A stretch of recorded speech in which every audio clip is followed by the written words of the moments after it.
Party ये समझते हैं कि मुसलमान मजबूरी में हमारे साथ ही आएंगे, मजबूरी में हमें वोट करेंगे, डर के मारे बीजेपी से खौफ ज़दा होकर के हमें वोट करेंगे, जिसकी वजह से आज मुसलमानों की कोई कीमत नहीं, कोई वैल्यू नहीं, कोई मुसलमानों का वजन नहीं है। अस्सलाम वालेकुम दोस्तों, कैसे हैं आप सब? उम्मीद करता हूं बखैर व आफियत होंगे। आप देख रहे हैं M24 न्यूज, मैं आपका दोस्त मोहिब आलम। इस वीडियो में हम बात करेंगे कि आरजेडी ने AIMIM को गठबंधन में जगह दे दी।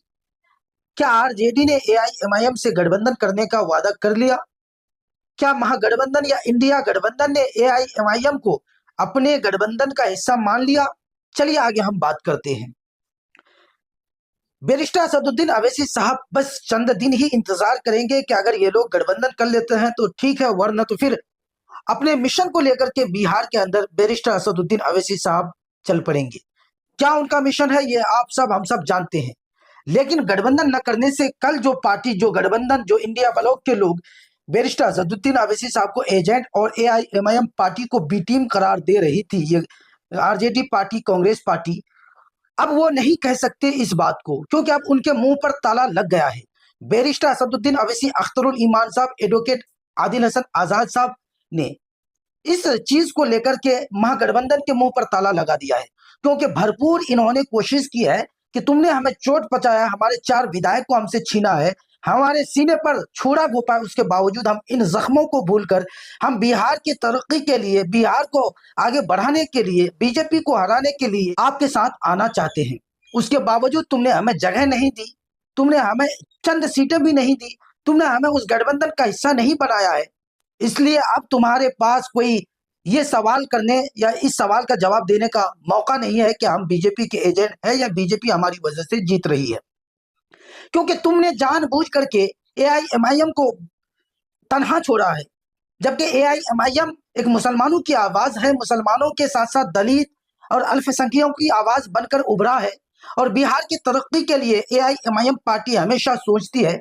उसके बावजूद तुमने उस पार्टी को गठबंधन से अलग रखा, जबकि आपको मालूम है कि मुसलमानों का एक बड़ा तबका AIMIM के साथ जुड़ा हुआ है। कल अगर आपकी हार यानी महागठबंधन की हार हो जाती है तो फिर उस वक्त ये नहीं कहना कि AIMIM बीजेपी का बी टीम है, अवैसी उसका एजेंट है, जिसकी वजह से मुसलमानों के वोट तकसीम हो गए और हमें हार का सामना करना पड़ा। क्यों कि कल यही अवैसी और अख्तरुल ईमान आदिल हसन आजाद साहब पलट कर वार करेंगे कि बीजेपी का एजेंट या बीजेपी की बी टीम हम लोग या हमारी पार्टी नहीं है, बल्कि बीजेपी के एजेंट या बीजेपी की बी टीम आपके लोग, आपकी पार्टी है। जिस वजह से मुसलमानों के वोट तो तुम्हें मंजूर है, लेकिन मुसलमानों की क़यादत, उनकी पार्टी को तुम अपने अंदर शामिल कर लो, ये तुम्हें मंजूर नहीं है। मुसलमानों को तुमने मजबूरी समझा है, जरूरी नहीं समझा है, जिसकी वजह से तुमने मुसलमानों की जमात यानी अवैसी की पार्टी AIMIM पार्टी को अपने गठबंधन का हिस्सा नहीं बनाया है। दोस्तों, दरअसल तेजस्वी यादव और राहुल गांधी ये समझते हैं, या इंडिया ब्लॉक के बेशतर लोग या पार्टी ये समझते हैं कि मुसलमान मजबूरी में हमारे साथ ही आएंगे, मजबूरी में हमें वोट करेंगे, डर के मारे बीजेपी से खौफ ज़दा होकर के हमें वोट करेंगे, जिसकी वजह से आज मुसलमानों की कोई कीमत नहीं, कोई वैल्यू नहीं, कोई मुसलमानों का वजन नहीं है, क्योंकि महागठबंधन के लोग मुसलमानों को एक मजबूरी समझते हैं, जरूरी नहीं। अगर मुसलमानों को जरूरी समझता सत्ता में आने के लिए तो महागठबंधन AIMIM पार्टी को जरूर महागठबंधन का हिस्सा बनाता। ये लोग समझते हैं कि बीजेपी के खौफ से, बीजेपी के डर से मुसलमान जो है अवैसी को वोट नहीं देंगे, बल्कि वो महागठबंधन को वोट देंगे। तो ये इनकी बड़ी भूल है, क्योंकि पहले के मुसलमान और अब के मुसलमान में बहुत ज्यादा फर्क आ गया है।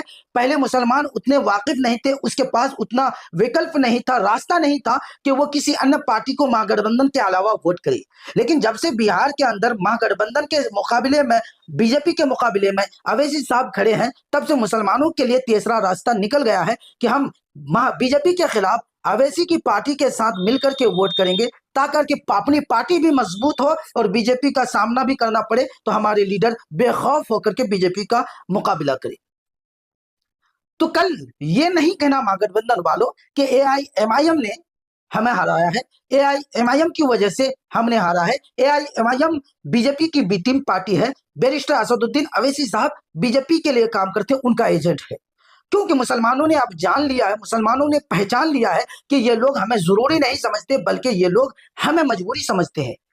अगर जरूरी समझता तो बैरिस्टर असदुद्दीन अवैसी साहब को अपने खेमे में शामिल करता, जबकि हर मोर्चे पर बीजेपी की मुखालफत अगर सबसे ज्यादा कोई करता है तो वो बैरिस्टर असदुद्दीन अवैसी साहब है। AIMIM पार्टी के बड़े बड़े लीडर करते हैं।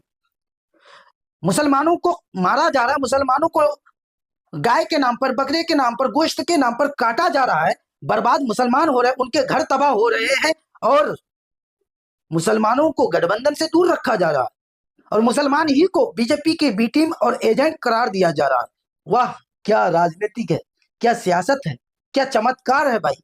और अब भी मुसलमान नहीं समझ रहे हैं कि हमें जरूरी नहीं मजबूरी समझा जा रहा है महागठबंधन की निगाहों में। अगर जरूरी समझा जाता तो आपकी पार्टी को गठबंधन का हिस्सा बनाया जाता, और जब गठबंधन का हिस्सा बनाया जाता और सत्ता पर ये लोग आते तो जरूर आपके क्षेत्र में ज्यादा से ज्यादा विकास होता, आपके क्षेत्र में आपके लिए जरूरी मुद्दे जो उठाए जाते उस पर विचार होता, उस पर ज्यादा से ज्यादा काम किए जाते। लेकिन मुसलमान अफसोस सद अफसोस। तो हमें यकीन है कि कुछ समय और दे रहे होंगे अवैसी साहब महागठबंधन को, कि आप हमें अब भी सोच बूझ करके गठबंधन का हिस्सा बना लें, वरना हमारा रास्ता तो खुला हुआ है। हम जिस तरह तनहा लड़ते हैं वो लड़ेंगे और बीजेपी के खिलाफ भी, आपके खिलाफ भी प्रचार प्रसार शुरू कर देंगे। उस वक्त आपको कहने का यह मौका नहीं मिलेगा कि आप एजेंट है या बी टीम है। तो दोस्तों, इस वीडियो में इतना ही। आगे किस मौजू पर आप वीडियो देखना पसंद करेंगे, कमेंट में अपनी राय शेयर करें। और महागठबंधन अगर AIMIM से गठबंधन कर लेते हैं तो कितनी बड़ी अच्छी बात होगी, ये भी कमेंट में लिखें। और साथ ही, क्या महागठबंधन वाले मुसलमानों को मजबूरी समझते हैं या मुसलमानों को जरूरी समझते हैं, इस विषय पर भी आप कमेंट जरूर करें।